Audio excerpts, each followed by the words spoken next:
देखिए, आपको बता दें, रेवाड़ी नगर परिषद चुनाव की गहमा गहमी जोरों पर हो गई है। खास तौर पे चेयरमैन पद का जो चुनाव है उसको लेकर के बड़ी मारामारी है। आपको बता दें, कांग्रेस ने अपना उम्मीदवार घोषित कर दिया है, बीजेपी ने अपना उम्मीदवार घोषित कर दिया है और अब बसपा की बारी है। और आपको बता दें, निर्दलीय उम्मीदवार भी काफ़ी संख्या में चुनाव लड़ेंगे, यानी कि चेयरमैन पद की चुनाव के लिए मारामारी है। हम सेक्टर 4 के अंदर आ गए हैं। आपको दिखाएं, कैमरा पर्सन से कहीं वो कार्यालय दिखाएं जो यहाँ तैयारियाँ चल रही है। यहाँ पर चेयरमैन पद के लिए मंजू चौकन यानी कि अपनी तैयारी कर रही है। कैमरा पर्सन से कहेंगे कार्यालय देखिए बन चुका है, कार्यालय का एक बार पूरा सीन दिखाए और बाहर लोग बैठे हैं समर्थक उनके।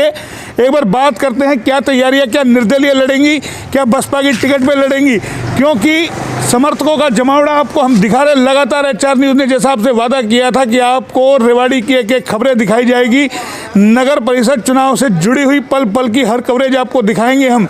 तो मंजू चौकन चुनाव लड़ रही है, उनके समर्थक यहाँ बैठे हैं, क्या पूरी रणनीति होगी एक बार बात कर लेते हैं जो उनके साथ जुड़े हुए हैं। जनाब, एक बार आपका शुभ नाम, पूरा परिचय एक बार आप दीजिए। धर्मवीर चौकन।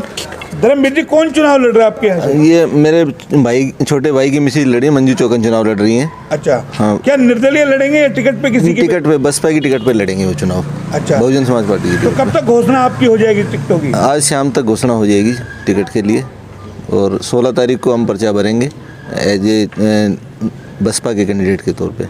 और हम ये जो चुनाव लड़ रहे हैं, विकास के मुद्दे पे लड़ेंगे, परिवारवाद के मुद्दे पे लड़ेंगे और रेवाड़ी में एक अलग ही वो करके दिखाएंगे। हमारा जो हमने जो अपने मैनिफेस्टो बनाया हुआ है ना, पूरे रेवाड़ी को वाईफाई करेंगे, साइकिल पथ बनवाएंगे और सड़कों का जो बुरा हाल है आज, उसको एक अलग ही वो रेवाड़ी को अलग पहचान दिलाने का प्रयास करेंगे। अलग पहचान दिलाने का। तो आपको बता दें, जो भी चेयरमैन का चुनाव लड़ रहा है, कोई ना कोई विजन लेकर के लड़ रहा है। हर किसी के मन में एक ही चीज़ है, क्योंकि रेवाड़ी का विकास हो। एचआर न्यूज़ ने आपको पहले दिखाया था किस तरीके से रेवाड़ी एक पिछड़ा हुआ इलाके के तौर पर है। कई जगह गंदगी के ढेर लगातार लगे रहते हैं, चाहे कोई भी स्थिति हो, सड़कों की बदहाल स्थिति। एचआर न्यूज़ ने आपको दिखाई किस तरीके से सीवर के ढक्कन खुले रहते हैं। ये देखिए, तमाम समर्थक यहाँ बैठे हुए हैं और अपने अपने हिसाब से प्रचार प्रसार में लगे हुए हैं।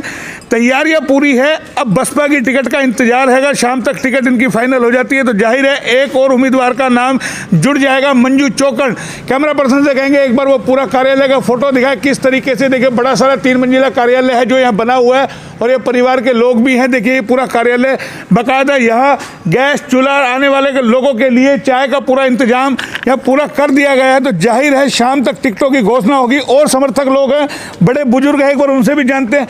क्या कहेंगे, मंजू चौकन जी मैदान में आ रही है, निर्दलीय लड़ भी सकती है निर्दलीय या खाली टिकट पे बसपा पे?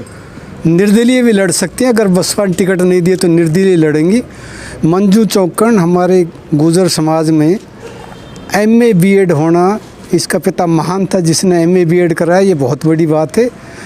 हमारे मंजू चौकन के इरादा पूरे रेवाड़ी इलाके में समान भाव से विकास करना, कोई भेदभाव, निष्पक्ष तौर पे काम करेंगी, पूरे रेवाड़ी का विकास करेंगी। पहले जो भी कोई गुट बने पड़े, कोई किसी गुट में काम करता है, कोई किसी के दबाव में, कोई किसी के साथ, ये बिना भेदभाव के पूरे रेवाड़ी का विकास करने का इनका पूरा इरादा है। इस इरादे से खड़ी है। गुर्जर समाज से और गुर्जर समाज के रेवाड़ी में अच्छे खासे वोट होगा। एक ही मुद्दा है कि साफ स्वच्छ शहर हो।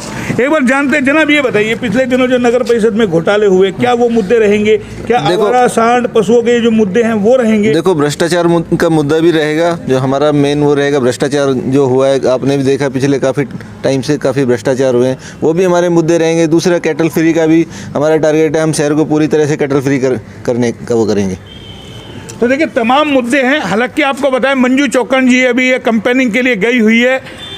जैसे ही टिकटों की घोषणा होगी वो भी एचआर न्यूज़ के कैमरे पे होगी, आपको उनका भी इंटरव्यू दिखाएंगे और सीधा उनसे सीधा वार्तालाप करेंगे। क्या क्या उनके जहन में है, क्या विजन उनका है, किस तरीके से वो चुनाव लड़ेगी और क्या रणनीति होगी। एक बार कैमरा पर्सन से कहेंगे एक बार फिर वो दिखाए। इन्होंने साफ तौर पे लिखा है, शिक्षित, योग्य एवं लोकप्रिय उम्मीदवार। बाकायदा अपना कॉन्टैक्ट नंबर इन्होंने दिया है। जाहिर है तो ये अनूप प्रधान जी भी, एक बार इनसे भी जान लेते हैं। जनाब, क्या मुद्दा रहेगा आप लोगों का चुनाव में आप उतार रहे हैं? आपके माध्यम से मैं सभी को नमस्कार आपकी न्यूज़ चैनल से।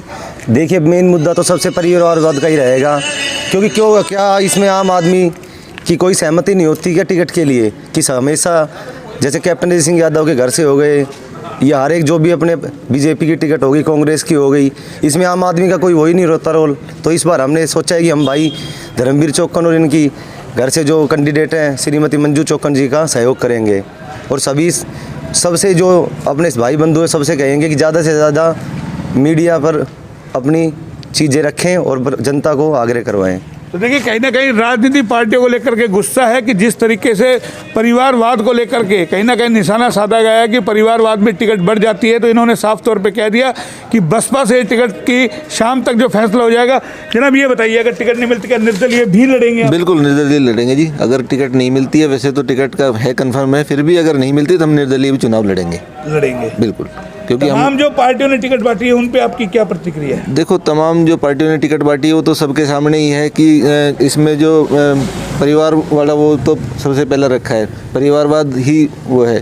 देखो एक वो चला था कि जो लोकतंत्र है, लोकतंत्र में क्या होता है कि भाई सबको हिस्सेदारी मिलनी चाहिए, लेकिन यहाँ जो चलता आ रहा है तो भाई वो राजा का बेटा राजा बन रहा है, वही चीज़ें चलती आ रही, ख़त्म कहाँ हुई वो चीज़ें।